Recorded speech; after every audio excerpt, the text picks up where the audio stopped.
Halo, selamat pagi Bapak Ibu. Seperti biasa di akhir weekend ini kita akan memberikan 3 saham menarik untuk ditradingkan 1 minggu ke depan ya. Tapi seperti biasa disclaimer dulu, video ini bukan tujuannya untuk ajakan jual beli karena keputusan jual beli ada di tangan Bapak Ibu masing-masing. Dan video ini juga tidak ada tujuan untuk mendiskreditkan pihak manapun atau merendahkan pihak manapun. Murni ini hanya informasi dan opini pribadi dari Logitrade gitu ya. Oke, kalau begitu apa saham-saham yang menarik untuk ditradingkan 1 minggu ke depan? Mari kita lihat.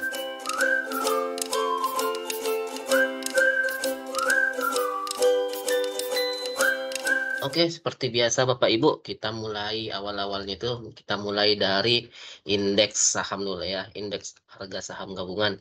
Seperti view kita dari video-video sebelumnya bahwa indeks harga saham gabungan ini masih saja sideways. Dan kemarin dia itu sampai di seperempat bawah yang sering kita bilang di seperempat bawah di sini adalah zona-zona yang sering demand kalau kita setupnya itu adalah sideways. Jadi di sini kita bisa lihat ada pantulan sedikit tapi belum menutup dari candle sebelumnya gitu. Tapi ini bisa dibilang sinyal positif bahwa di daerah-daerah seperempat bawah ini memang zona-zona kita untuk membeli saham-saham yang mungkin LQ45 atau saham-saham yang merupakan mover dari IHSG gitu. Kalau untuk teman-teman yang minat dengan mover-mover IHSG seperti LQ45, Kompas 100 dan lain-lain gitu. Oke, view saya seperti itu. Kalau view berikutnya itu dia akan kemungkinan dia akan naik sampai seperempat atas atau bahkan bisa nge-breakout dari channel sideways-nya gitu. Oke, pertama-tama sebelum kita masuk ke 3 saham menarik edisi mingguan yang untuk 1 minggu ke depan, kita bahas dulu minggu kemarin ya, saham-saham apa yang kita rekomendasi, walaupun hari tradingnya cuma 2 hari gitu.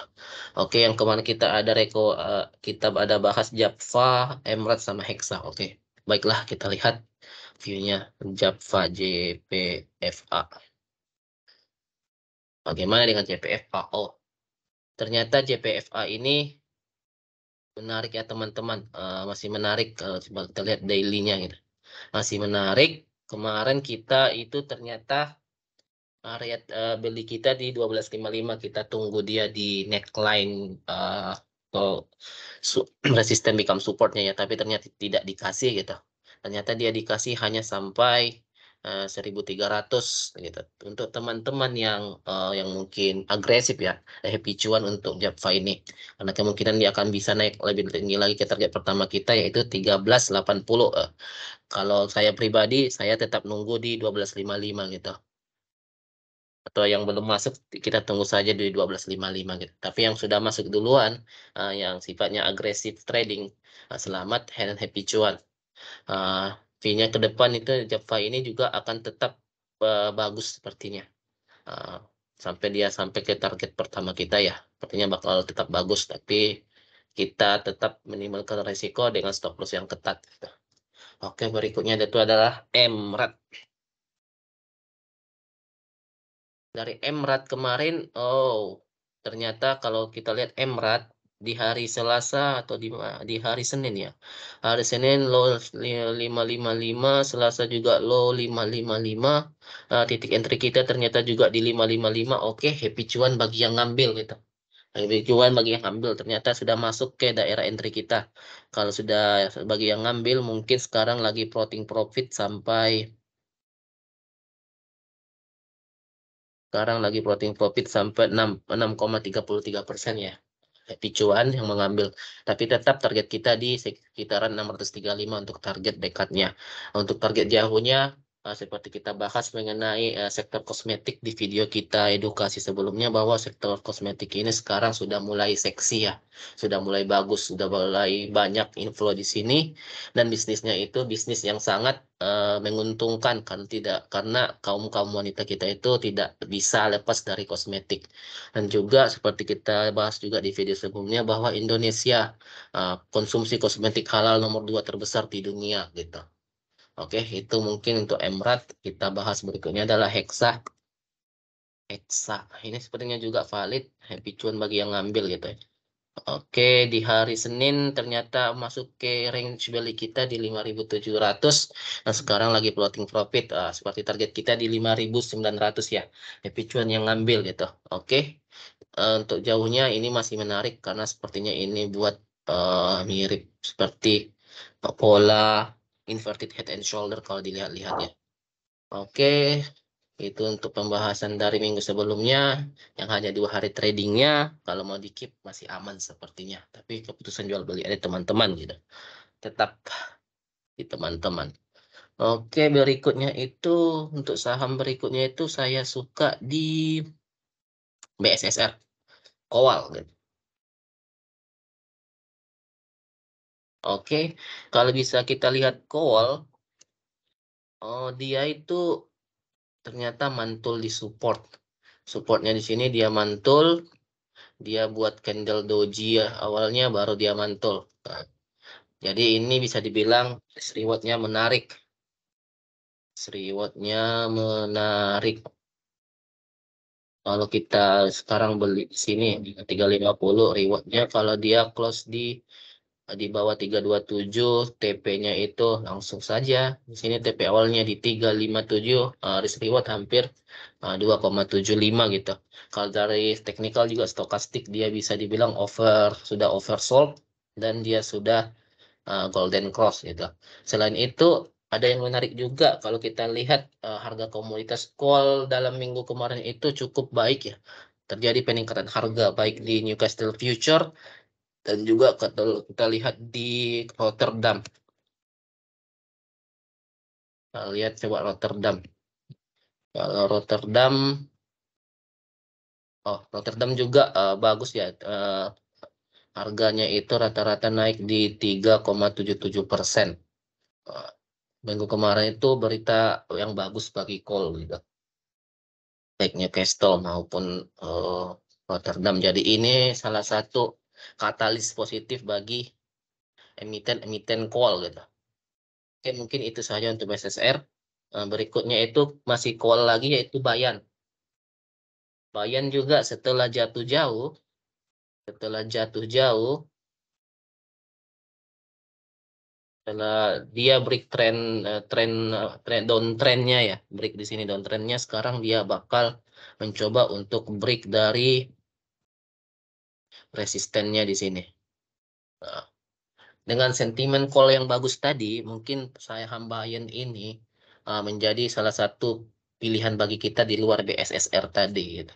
Kalau dia mampu break di sini, dia akan mengejar ke target di 22.000 ya. Kalau kita lihat juga di sini ZP itu selalu ngumpulin Bayan di sini. Bayan. Kita kita tahu sendiri ZP di sini itu di baliknya siapa. Mungkin saya tidak akan jelaskan di baliknya siapa tahu. Tapi kalau trader-trader yang sering lihat atau baca-baca berita mungkin sudah tahu ya siapa ZP di Bayan ini. Oke, kalau untuk masuk sekarang mungkin risk rewardnya itu di sini rendah juga risk rewardnya karena dia mantul di support. Nah, kita cut loss stop lossnya di bawah 1.400 14.600 saja. TP pertama di 19.200 TP paling dekat ya. Itu kalau mau buy on eh, buy on weakness gitu. Jadi 1:4,44 atau 1:4. Kalau mau buy on breakout bisa kita tunggu dulu dia break dengan volume yang bagus dan retrace kita baru beli di resisten become support setelah di break tadi. Kalau kalau itu buy on breakout. Berikutnya itu saya suka juga adalah MMLP. MMLP.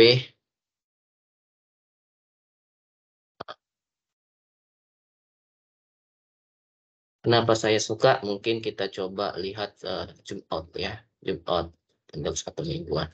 MMLP selalu berada di channel ini di sekitaran nih di berapa nih ya?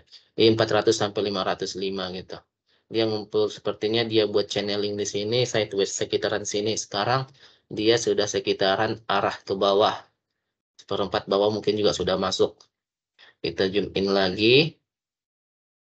Biasanya yang seperti ini ada di sini pengumpulan barang sebelum dia breakout dari channel 400-an sekian ini kalau secara weekly-nya ya. Kalau secara eh, broker sumarinya kita bisa lihat bahwa ada satu broker yang konsisten membeli di sini, yaitu IU. Siapapun di balik IU itu mungkin kita tidak tahu siapa, tapi dia konsisten untuk membeli, saya lihat di MLP ini. Nah, dikumpulin sedikit-sedikit. Kalau kita lihat candle hariannya ini sepertinya bagus juga. Di sini ada spike volume, ternyata spike volume dengan candle doji. Kalau mau masuk, sekarang itu saya rasa risk rewardnya menarik dengan stop loss di bawah, nah, di bawah kotak inilah ya, di 398 dengan TP di, kalau TP dekatnya di sini aja 470, risk reward hampir 1:3. Kalau mau tinggi lagi, daerah TP-nya tidak apa-apa di sekitaran 490. Nah, MMLP ini kalau mau dimainin sama market makernya atau smart money-nya itu nampak sekali di bid overnya. Yang biasanya bid overnya itu hanya di over itu sekitaran 500, 700 sampai 1000-an. Kalau tiba-tiba ada smart money yang mau mainin ini, biasanya itu akan di atas 2000-an sekian di over bid overnya gitu. Jadi lihat saja, bisa masuk berdasarkan bid over, bisa masuk berdasarkan technical risk reward seperti ini. Tapi ikuti tetap rules yang kita buat atau rules yang teman-teman buat untuk stop loss-nya ya. Mungkin itu saja mengenai 3 saham menarik yang untuk ditradingkan 1 minggu ke depan. Ingat, keputusan jual beli ada di Bapak Ibu. Kami hanya memberikan pendapat pribadi atau opini pribadi dari Logitrade gitu. Oke, selamat malam. Bukan selamat malam, selamat pagi. Salam sehat, happy cuan semuanya.